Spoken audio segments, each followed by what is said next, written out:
Ça fait mamie si je bois mon thé pendant qu'on est en train de discuter ou pas? Non, ça en plus elle est toute mignonne ta petite tasse. Oui, c'est ça. Puis c'est une tasse d'Eurodéchet.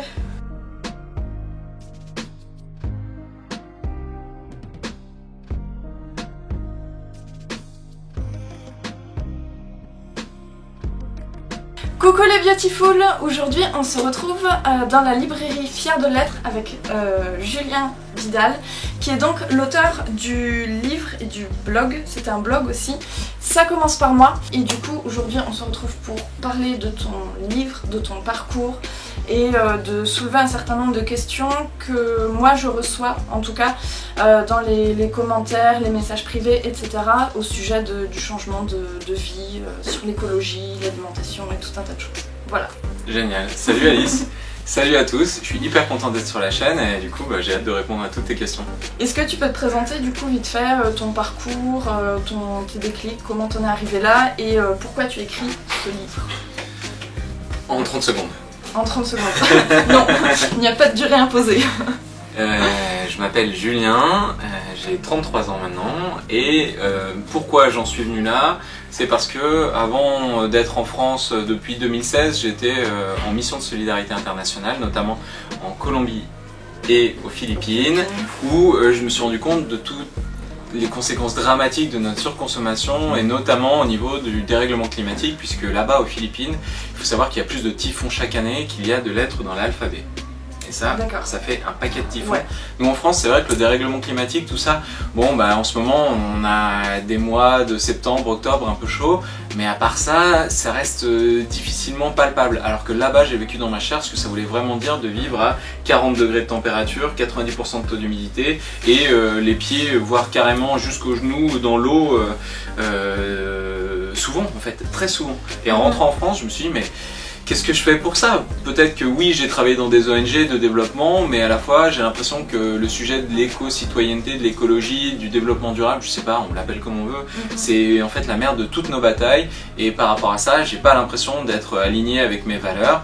Et ben allez, il va falloir que je me réinvente en France avec un quotidien que je ne connais pas, une routine métro boulot dodo que je n'avais pas.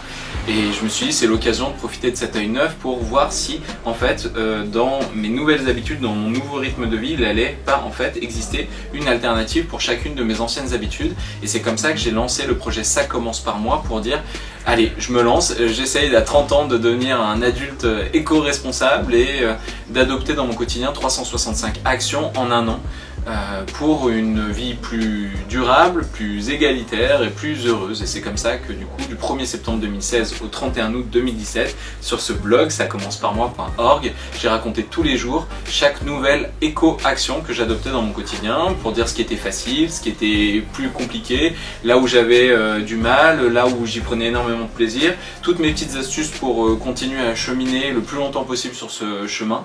Et en fait, j'ai réussi à me rendre compte que j'avais divisé par 5 mon empreinte carbone, par 10 la taille de ma poubelle et qu'en plus, en faisant tout ça, j'économisais plus de 300 €. Et en fait, si j'ai écrit ce livre, pour répondre à ta première question, c'était parce qu'on me posait beaucoup la question de dire oui mais attends, quand ça marchait pas, est-ce que tu n'avais pas envie de tout abandonner? Ou est-ce que de temps en temps, tu perdais pas un peu entre impact carbone, chute de la biodiversité, pollution des eaux et compagnie, et qu'est-ce on peut privilégier? Et puis sur ta famille, est-ce qu'on t'a pas dit de temps en temps mais arrête, t'es complètement fou avec ces histoires, comment faire en sorte de pas être juste un mouton noir à côté? Et voilà, ça fait ça commence par moi, ce que tu as dans les mains tout de suite. Yes. Je l'ai trouvé super bien écrit, très accessible et tu utilises aussi pas mal de métaphores qui sont assez chouettes et qui rendent le truc un peu plus léger aussi. Et ce que j'ai particulièrement aimé, outre le fait que moi du coup j'ai retrouvé un peu les interrogations que j'avais, que j'ai eu quand j'ai fait mon cheminement aussi, donc même si bon évidemment je suis pas au bout parce que je pense qu'on n'est jamais au bout. Exactement. Mais ce que j'ai bien aimé aussi c'est le côté positif Quand tu parles par exemple de La fin dans le monde qui a reculé de je sais plus combien, enfin je me rappelle plus des chiffres, mais... et ça on n'entend jamais parler de ça aux infos. C'est en écho d'un livre qui a été écrit par Jacques Lecomte qui s'appelle Le monde va beaucoup mieux que vous ne le croyez. Pour montrer qu'en fait, quand on lit la presse on va dire classique et les livres classiques, on se rend compte que tout est catastrophique, les migrants, la sécurité, le pouvoir d'achat, on nous rabat les oreilles, plein de choses qui nous font peur, alors qu'en fait il y a énormément de choses dans ce monde qui se passent très bien et qui méritent qu'on se dise mais attends, on a réussi à faire plein de choses et du coup continuons quoi. Mais oui, c'est clair. Les ventes dans les supermarchés qui ont baissé de 2% l'année dernière, ça c'est pas rien, hein. C'est pas rien. C'est énorme. Et ça veut dire que c'est toutes les petites épiceries locales et les producteurs locaux en fait qui sont en train d'émerger, de sortir. Les boutiques zéro déchet, vrac, etc. Circuit court, les AMAP, c'est en pleine explosion. Quand on est justement sur un cheminement écologique comme ça, qu'on veut faire avancer les choses, faire bouger les choses, comment est-ce que toi tu conseillerais de vivre les échecs entre guillemets? On a plutôt tendance à se dire puisque j'y arriverai pas, bah autant rien faire. Ouais, exactement. Voilà. Les échecs, et je suis sûr que tu es très bien placé pour en parler et en témoigner, on en a tous. Je suis sûr que toutes les recettes que tu montres sur ton site, il y en a plein qui ont foiré, il y en a plein il a fallu les refaire encore et encore. Et finalement c'est comme ça, on n'est pas parfait, et moi le jour où je me suis rendu compte que non seulement j'étais pas parfait mais qu'en plus c'était une opportunité plutôt qu'un poids, une menace, en fait ça a été libérateur. Donc oui, il y a plein de choses que je fais, il faut que je m'y reprenne à une fois, à 2 fois, 3 fois. Je parle notamment là d'une recette, un moment de lessive qui a tourné au cauchemar, j'en avais partout dans ma cuisine, mais c'est pas grave en fait parce que j'ai fait du mieux que je pouvais et je réessayerai demain. Chaque jour c'est une nouvelle occasion de se dire on peut y arriver et on peut s'améliorer. L'important c'est d'avancer, du mieux qu'on peut en fait, voilà. Ne vous prenez pas la tête, de toute manière moi ce que je me suis dit c'est que ça fait 30 ans que je faisais des bêtises et je vais continuer à en faire, donc tant pis, maintenant avec ce nouveau regard, je sais que je peux m'améliorer, je sais que je peux évoluer, par contre ça c'est important. Et puis si je galère vraiment, je vais demander des conseils à ceux qui savent mieux faire que moi. Je peux aller dans une librairie comme ça, comme Fier de l'être là, où ils portent absolument toutes ces questions de transition environnementale, de comprendre le monde, et ça fait du bien de se sentir... Ce que vous voyez pas, c'est que nous on est entouré de livres qui ont l'air passionnants. De s'entourer aussi de personnes qui sont dans la même dynamique, d'aller dans des lieux inspirants où on n'a pas l'air d'être un inconnu et un fou, ça aussi ça fait énormément de bien. Ah ouais, de savoir qu'on n'est pas tout seul en fait, et de savoir que c'est un mouvement qui est complètement underground, et que même si c'est pas hyper voyant à la surface, en fait on est hyper nombreux à être dans cette mouvance là, à des degrés différents et à des stades différents bien sûr, mais on est quand même super nombreux quoi. Pour compléter ce que tu viens de dire, j'aimerais juste rajouter que il y a aussi souvent plein de gens, quand ils commencent, ils se prennent plein de réflexions dans la tête, du genre pourquoi tu fais des efforts sur ça alors qu'à côté tu fais ça et que ça c'est hyper mauvais pour la planète, etc. Mais si on commence pas quelque part, en fait on pourra jamais commencer. Et en fait il y a tellement de portes d'entrée dans l'écologie et le mieux-être de la planète qu'il n'y a pas de mauvaise manière de commencer aussi. Exactement. Donc, je suis devenu végétarien d'abord, mais à côté de ça je continue à prendre l'avion beaucoup trop de fois par an, et j'ai mis du temps à cheminer par rapport à ça. Bon bah voilà, on fait du mieux qu'on peut. Est-ce que tu aurais des conseils à donner à ceux qui veulent se lancer dans la mouvance écologique mais sans stress, sans se prendre la tête? Le conseil que je donne souvent, c'est de commencer par ce qui nous fait plaisir dans la vie. Quel est votre hobby? Quelle est votre passion? À quoi vous passez des heures sans vous rendre compte que vous venez, je sais pas, de faire une nouvelle recette, de bouquiner, de passer encore un temps fou devant votre téléphone? Bah voilà, prenez ce qui vous fait du bien, ce qui vous fait plaisir, ce qui vous passionne, et essayez de trouver des alternatives éco-citoyennes dans ce domaine, parce que du coup pour vous ce sera pas un effort, ce sera quelque chose de simple, mais ça va vous rapprocher d'un côté plus naturel ou plus social, de lien avec les autres, et en fait ça va vous donner confiance pour vous dire mais en fait j'y arrive facilement, en fait je peux avoir un impact rapidement, et donc du coup je peux faire petit à petit des choses qui sont un tout petit peu plus difficiles, et sortir comme ça de sa zone de confort. Mais le but du jeu c'est pas de dire bon j'ai lu là que la chose la plus importante c'était changer de banque, bon bah je change de banque, mais par contre je déteste les démarches administratives, mais bon il faut quand même que je change de banque. Ça c'est le conseil qui revient souvent en plus, donc de dire faites le truc qui aura le plus d'impact dès le début, et puis tant pis si ça vous fait violence quoi. Et à la fois il y a tellement de manières d'agir Que du coup, s'il y a quelque chose sur lequel vous butez vraiment trop, bah c'est pas grave, repoussez-le à la prochaine fois. C'est pour ça aussi, moi, quand on me dit oui, mais pour toi il y avait plein de choses qui devaient être difficiles, je dis non, il n'y a rien qui a été difficile, parce que j'avais 365 actions à adopter dans mon quotidien, donc j'en avais toujours une qui était à ma portée, parce qu'il y avait des amis qui venaient m'en parler, parce que c'était dans mon quotidien à ce moment-là, ou parce que c'était juste à côté de l'endroit où je passais dans la rue, et voilà, et c'était simple. Et surtout, du coup, on le fait parce qu'on l'aime, et donc qu'est-ce que ça fait? Ça nous rend heureux, et finalement c'est ça le plus important, c'est qu'on soit heureux. Ensuite, j'avais une question par rapport à l'entourage et la famille. Alors en fait, je t'explique, j'ai beaucoup de jeunes et de très jeunes qui me suivent sur YouTube, et du coup ils m'envoient souvent beaucoup des messages en me demandant comment faire quand l'entourage ne suive pas le mouvement, et surtout quand on dépend de l'entourage. Ça, alors je sais que c'est une question compliquée hein, du coup, mais...